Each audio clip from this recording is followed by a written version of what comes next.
17 मे 2026 रोजी अकलूज पोलीस ठाणे हद्दीतील विठ्ठलवाडी या गावी दोन वृद्ध व्यक्ती घरी असताना रात्रीच्या सुमारास एक जबरी चोरीचा प्रकार झाला होता। त्याप्रमाणे अकलूज पोलीस ठाणे या ठिकाणी फिर्यादी प्रतापसिंह शंकरराव कदम यांनी फिर्याद दिली होती आणि सुरुवातीला आपण जबरी चोरीचा गुन्हा दाखल केला होता। त्यामध्ये वृद्ध घरी असताना त्यांना जबरदस्तीने मारहाण करून चोरी करण्यात आली होती। सदर गुन्ह्याचा हा वृद्ध व्यक्तीच्या संदर्भात असल्यामुळे सोलापूर ग्रामीणचे माननीय पोलीस अधीक्षक अतुल कुलकर्णी सर यांनी या गुन्ह्याच्या तात्काळ उघडकीस येण्याबाबत काही सूचना दिल्या होत्या। त्याप्रमाणे सदर गुन्ह्याच्या घटनास्थळी अकलूज विभागाचे DYSP श्री संतोष फाळके सर यांनी आणि आम्ही स्वतः व्हिजिट दिली होती। त्याप्रमाणे सदर गुन्ह्याचा जो तपास जो आहे गुन्हे प्रकटीकरण शाखा अकलूज पोलीस उपनिरीक्षक विशाल कदम यांच्या मार्गदर्शनाखाली करीत होते। सदर गुन्ह्याचे तपास अधिकारी विशाल कदम साहेब हे होते। या गुन्ह्याच्या तपासामध्ये काही तांत्रिक विश्लेषण आणि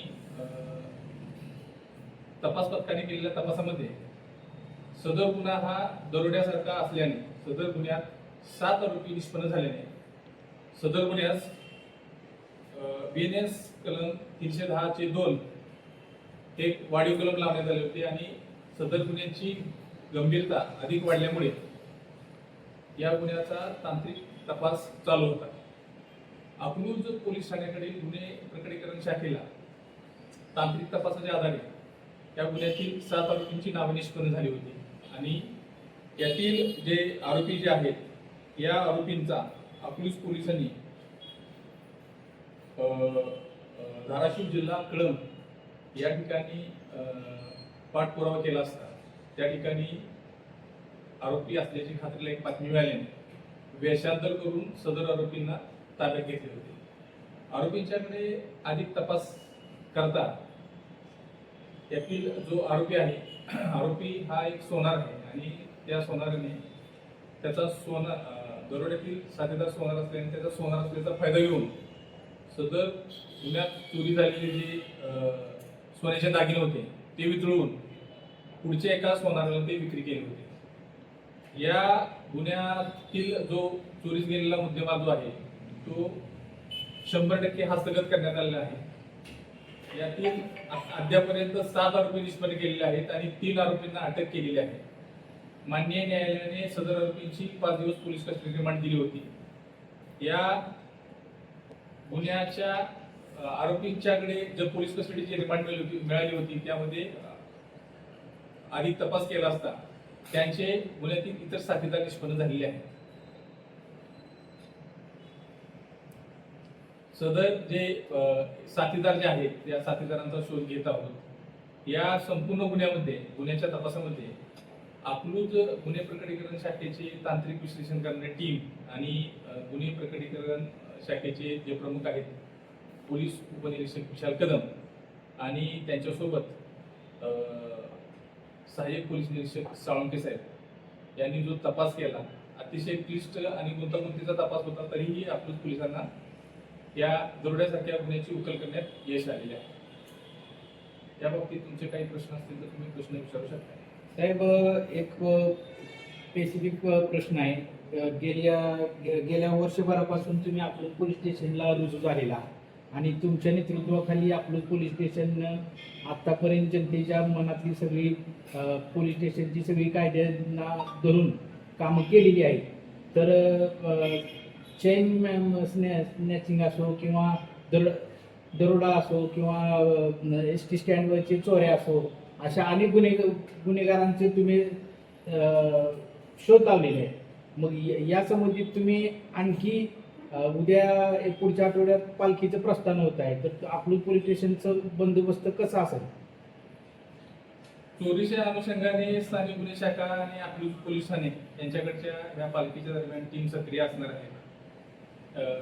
त्यामध्ये आमचं जे रेकॉर्डचे गुन्हेगार आहेत किंवा विशेषतः पालखीमध्ये चेन स्नॅचिंग सारखे गुन्हे घडतात महिला आणि जे वृद्ध आहेत त्यांच्या गळ्यातील चेन ओढण्याचं प्रमाण थोडंसं जास्त असते, त्याचप्रमाणे पाकिटमारीचं प्रमाण जास्त असते. अशा वेळेस या बाबतीत त्याला प्रतिबंध कसा करावा जिल्हा स्तरावरती त्या बाबतीत प्लॅनिंग केलेलं आहे. आमच्या अकलूज पोलीस स्टेशनच्या सोबत स्थानिक गुन्हे शाखाही या बाबतीत विशेष काळजी घेत आहे आणि वेगवेगळे स्क्वॉड केलेले आहेत. त्या जो दरोड्याचा गुन्हा आहे त्या दरोड्याच्या गुन्ह्याचा जो असा गुन्हा घडला होता या बाबतीत थोडंसं जे वृद्ध आहे, जे फिर्यादी आहे, ते फिर्यादी ही पोलिसांना थोडीशी ते स्वतः एका दुर्धर आजाराने आजारी आहेत आणि पोलिसांना माहिती द्यायला थोडासा वेळ झाला. मी या निमित्तानं अकलूज पोलीस ठाणे परिसरातील नागरिकांना आवाहन करू इच्छितो की पोलिसांची जी हेल्पलाईन आहे 112, असा कुठला प्रकार घडल्यास किंवा असा कुठला संशय आल्यास तात्काळ 112वरती कॉल करावा. ज्यायोगे पोलिसांना त्या ठिकाणी तात्काळ मदत आपल्याला पोहोचवता येईल.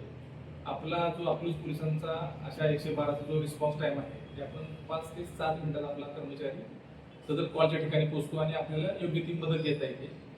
असा एखादा गंभीर स्वरूपाचा गुन्हा घडल्यास नाकाबंदी करणे किंवा इतर जिल्ह्यामध्ये बाजूचे जिल्हे आहेत, बाजूचे पोलीस ठाणे आहेत, या ठिकाणी माहिती देणे आणि त्याप्रमाणे नाकाबंदी करून आरोपींना तात्काळ ताब्यात घेणे सोयीचं होतं.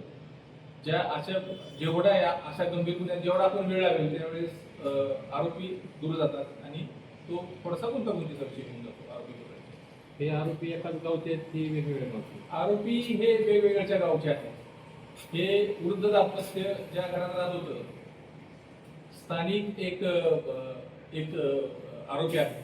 ती वृद्ध दाम्पत्याच्या विषयी संपूर्ण इतंभूत माहिती जी आहे की हे प्रतिकार करणार नाही किंवा यांच्या घरात आपल्याला काही मालमत्ता मिळू शकते, या बाबतीत इतंभूत माहिती त्यांनी त्याच्या इतर साथीदारांना दिली होती आणि ते घर टार्गेट केलं होतं. याचा आरोपीपैकी काही महिला आहेत का? आरोपीमध्ये महिला आरोपी कोणाचा सहभाग नाही. अल्पवयीन कोण? अल्पवयीन नाही, महिला आरोपींचा सहभाग नाही. आरोपींचं रेकॉर्ड आहे. यापूर्वी आरोपींच्या वरती अशा प्रकारचे गुन्हे दाखल आहेत. या बाबतीत वरिष्ठांच्याकडून योग्य ते मार्गदर्शन घेऊन सदर गुन्ह्यास अगदी अधिक प्रभावी कुठलं कलम वाढ करता येते किंवा जे आता कायद्यात नवीन अमेंडमेंट झाली त्याप्रमाणे कारवाई करता येते का त्या संबंधाने हे करत आहोत, तपास करत आहोत. गुन्ह्याच्या तपासाच्या दरम्यान कोणत्या गोष्टी प्रामुख्याने महत्त्वाच्या ठरल्या? सीसीटीव्हीचा फुटेज असेल किंवा इतर त्याला साजेशी गुन्ह्याच्या तपासाच्या दरम्यान सीसीटीव्ही आम्हाला उपलब्ध होऊ शकला नाही. सीसीटीव्ही त्या ठिकाणी नव्हता.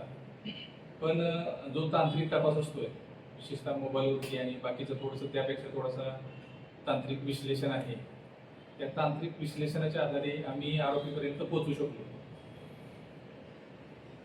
फॉरेन्सिक टीमची कशा पद्धतीने प्रत्येक गुन्ह्याच्या तपासामध्ये फॉरेन्सिकची मदत होती. हा दरोड्याच्या तपासामध्ये आम्हाला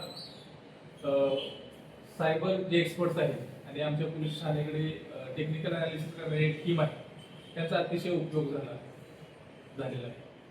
त्याच घरात पूर्वी एक चोरीची घटना घडली होती. तशी माहिती आम्हाला मिळालेली आहे. यापूर्वी 2 वर्षापूर्वी त्या घरात